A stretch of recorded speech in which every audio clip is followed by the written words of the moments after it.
cobblestone. Yeah.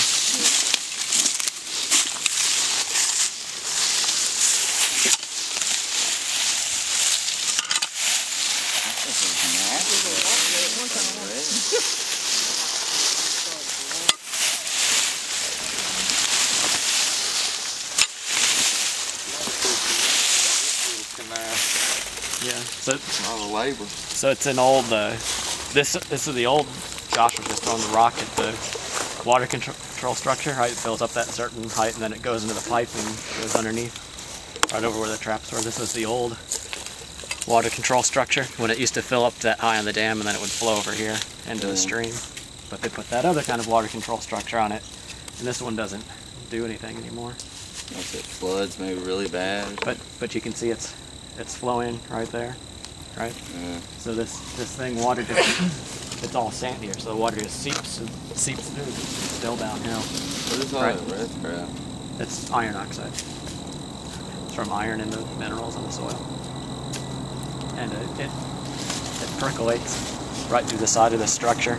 Yeah. It's not natural in any way, other than the fact that we've seen little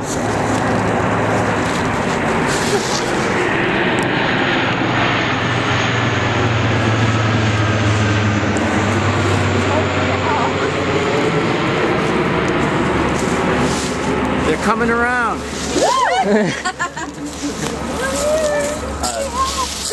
Yeah, it's completely unnatural. But little seepage kind of wetlands like this at the very headwaters, right? We talked about headwaters before, are really good salamander habitats. And this place, I found it sort of on accident right when I was starting graduate school. And a lot of what I learned about finding salamanders, especially not in the mountains, the ones that are hard to find, I learned from this place right here, because you have a very unique advantage. You can find seepages when you look, right? And the salamanders are way down in the muck. And it's probably easier to show right here where we're not quite in the water yet. But you know, this is the kind of muck and roots and everything that you find in a seepage. And usually when I dig in there like that, if I'm lucky, you know, I see a salamander and I dive in after it, right? And sometimes I'd get them, sometimes I wouldn't. But here, it's all rock underneath, right? And they have nowhere to go.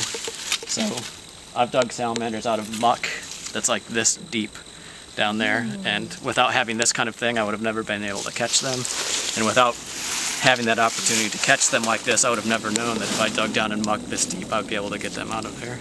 So that's why a lot of my expertise is owed to this accidental discovery of this place right here.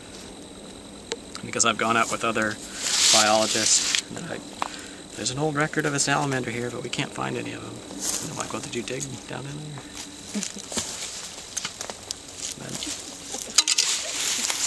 I don't really need any salamanders here, but I'm going to look a little bit, because there's one that's undescribed, and there's lots of undescribed salamanders that I found during my research, but this one's pretty spectacular because it looks really, really different from any described species. So I'll see if I can find any of those.